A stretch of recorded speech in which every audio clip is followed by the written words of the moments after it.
Good day, everyone. I'm happy to be here today to talk to you about something I'm very passionate about, and that is the importance of being connected. So my name is Diane Mulcaster. I work with the Windsor-Essex Compassion Care Community. It has been sponsored by Hospice over many years now. And I started doing this work about 3 years ago, so I just want to share with you what I've learned, and it certainly will change the course of the way I will live my life, and I hope will have some meaning for you as well. So I just start with this slide always. It's make connection a priority. It's a big pink background slide. And I know that you're not going to remember every word I talk about today, but I'm really hoping that there will be 2 or 3 pieces that will have meaning for you. And I will give you, come back to this slide at the end, and I hope you will take time to reflect, perhaps write down or make mental note of what has meaning for you and how it can perhaps make a difference for you or for others you care about. Connections are important. Did you know that people who feel consistently disconnected or lonely have the same risk as smoking 15 cigarettes a day? It's bad for our health.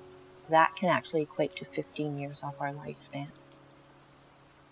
Julianne Holt-Lunstad has done research with over thousands, tens of thousands of people to come to this conclusion. Topics today, I'm going to give you a little bit of background about the Windsor-Essex Compassion Care Community, and of course then I'm going to focus on the importance of being connected. So what is a compassionate community? The Windsor-Essex Compassion Care Community are citizens, families, neighbors, community partners, agencies who believe in the power of community. We are a movement. And I focus on Karen Armstrong's quote. She's the founder of the Global Movement for Compassionate Communities. In a compassionate community, people are motivated by compassion to take responsibility for and care for each other. So it's beyond oneself, and it's the importance of helping others. Happiness and wellness. We know people that live well and happy have close relationships, people they care about and that care about them. They have a sense of purpose. They feel valued. They have a reason to jump out of bed in the morning. They maybe feel like they're part of something bigger than themselves. They have personal growth, goals. We all have goals that we're wanting to achieve as life continues. Can be small ones, can be big ones. But having goals are important, and achieving those goals to feel good about oneself. And using our skills and talents to give back and help others. The Windsor-Essex Compassion Care Community serves in a few ways. I do this work. I go out and talk to various organizations, groups, and individuals, so we provide education. We provide individualized care as well through the Community Connector program, where volunteers work with individuals who need support to find resources in their community. We also have community helpers who may be grocery shopping, doing errands, etc. for individuals. And we have something called Sharing My Journey, where we work more closely with individuals who are sort of looking for a different way to live their life. So we'll look at what does quality of life mean for them, what are the goals that can get them to that quality of life, and helping them to find the resources to support them. People we work with are called members, and they're lifelong members. So unless someone tells us, I'm okay, don't need to call me anymore, we continue to support those individuals as they become, more individualized and not needing our support as much. They get a call at least yearly. So I'm going to focus now on isolation, loneliness, and aloneness. Social isolation is something we can see. So it's someone who does not have connections with contacts with people. Often people who live with disabilities or who are ill, not feeling well, live with this, and you can see it. It can be easily overcome by just getting involved in being with people, having connections. Loneliness, on the other hand, is a personal state within us that we feel we don't have the relationships that we desire. This takes longer to overcome. We can start to overcome it by being more connected with people who have the same interests or people like us, because we then have that opportunity to build friendships by taking part in activities that we enjoy with others. You have that propensity then to build relationships and friendships. Aloneness, on the other hand, is a comfortable state of being alone. We're really like birds. People, human beings, need other human beings. We all know people who live off the grid who like to be alone all of the time, but most of us are not that way.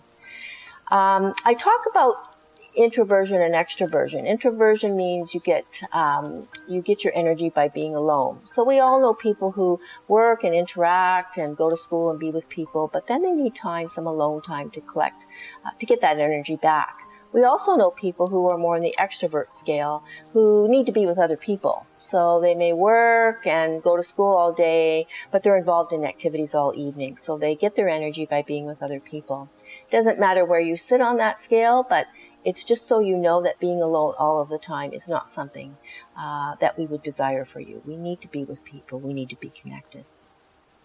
Facts about loneliness. We know that people who are consistently lonely feel more stress, feel anxiety, may become depressed, may lead to cognitive decline, increased risk of having a stroke or having a heart attack, may experience more effects of chronic disease, for example, arthritic pain. Get up in the morning, you feel stiff, you feel pain, but if you have somewhere you have to be, or you're going out to meet with people, or you have things to do, within an hour you're not feeling that pain. So it helps us to cope with chronic diseases as we age. Disconnection can happen in 3 different layers. One is people, not having people that support, being involved with people that care and support that we need. Another is our community. People who move here, let's say they've sold their house in Toronto and they're come to Windsor, Essex, they need time to get to know their community, to feel connected, and sometimes we've helped people to do that.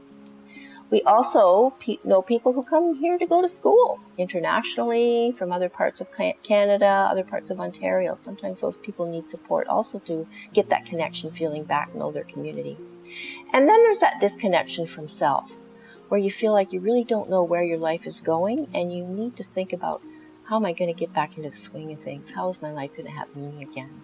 And those people are often the people we support one-on-one to help them find what quality of life will be and how to get there again. Who and where? Young people, middle-aged people, as we age. Where in the world is loneliness?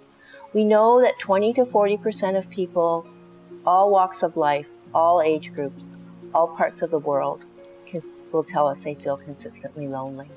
Now this will change. We really don't know what the effects of COVID will be. In some of the research that I've been able to see, which is, very small right now, because we've only been into this really, when you think about it, for 6 months. It's August of 2020 as I talk to you today. So we know there will be changes. We know that more people will probably come out of this feeling lonely and disconnected. Lots of work to be done. We can all be at risk. So life circumstances can lead us down the path of loneliness.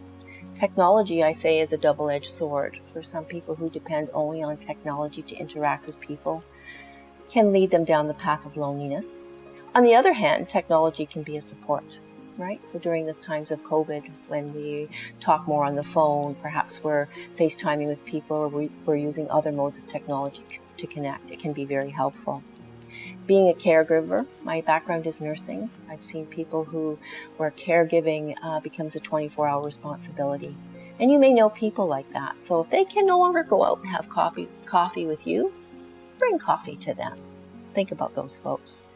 Being bereaved or living with loss, again, you would tend to withdraw, and that withdrawal can lead to loneliness. It's okay to withdraw. In fact, it's quite normal when we go through changing life circumstances. But after you know what you know today, I hope that you would think, okay, this isn't good for me. I need to get back out there. Living with a new diagnosis, having a new job, new school, all of those things can lead us down the path of loneliness. Moving, retiring being a good thing we may seek. However, not being at a place of work, not seeing those people on a regular basis, even though we may connect with them, can still lead us down the loneliness path. Many people during COVID are working from home, and I've heard them say, as much as I enjoy being in my pajamas all day or in my sweats, I still miss being with people. Not seeing family and friends as often as desired. They've moved away. They may be very busy in their life work, raising a family, new job, etc. Not driving. Living with physical changes such as mobility, hearing, and sight changes. So all of those things, life circumstances, can lead us down the path of loneliness. COVID in the year 2020, again, we don't know the full effects of that. There'll be a lot more information coming related to disconnection related to COVID. We talk about circles of care. Who's in your circle? We know that 90% of the care and support that we receive is through our own resources, through our spouse, our family, our friends, those that we're close to.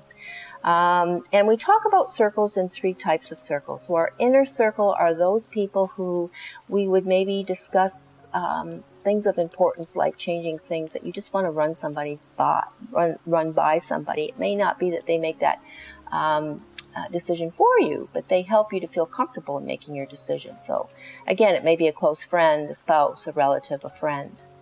Then there's another inner circle of people that we really could depend on if we needed to. They may drive us if we need to have a ride somewhere. They may bring groceries for us. Again, be that person that would phone call us if we're running into trouble. And then a more outer circle of people that we may interact with in service clubs, at work, in groups or activities that we get involved in. Sometimes those people come more into our inner circle as we get to know them better.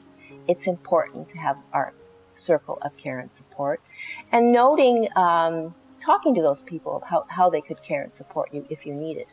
Have that in place ahead of time. Make connection a priority. So what does that mean? Maintain your family connections and your family and friends connections. It's easy to get disconnected over time. Meet and get to know your neighbor. Pick up the phone and call people. I know people living through COVID that have a list of people that they're calling on a regular basis. Video chat with a friend or a family member. Do what you love to do. Be involved in activities there where you will meet people who love the same things, and it's easier to build friendships with those folks. Get back and volunteer in your community or helping others. As you know, and as we've talked about, doing that just makes you feel good. It gives you that feeling of wellness and contributing to your community. Neighborhoods are important.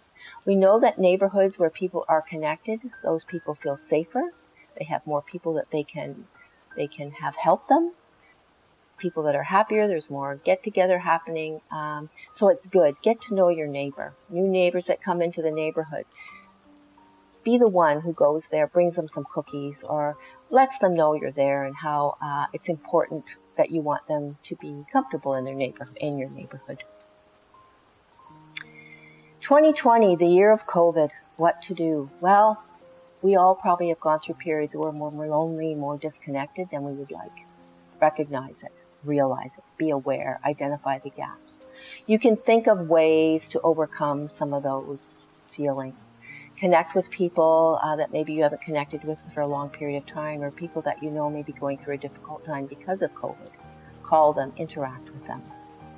Make a list of how you can do things within yourself or within your own home. It's okay to have some me time. Be involved with hobbies. Do things that you normally don't have time to do. Do a puzzle. Be in nature, reading. Those are examples. Relaxation and exercise. But again, think of ways that you can interact with others and help others who may be experiencing disconnection and loneliness during this period of COVID. Let's stamp out loneliness. I talk to everybody I can about this. We can all make a difference. We've went through the risk factors. You all know people who are living through some of those risk factors. If we all thought of at least one person that we wanted to support and make a difference, what a difference our world could be. So here's my challenge to you. Think of at least one person and think about how you can make a difference for them and interact with them and support them. So I'm back to my pink slide here, make connection a priority.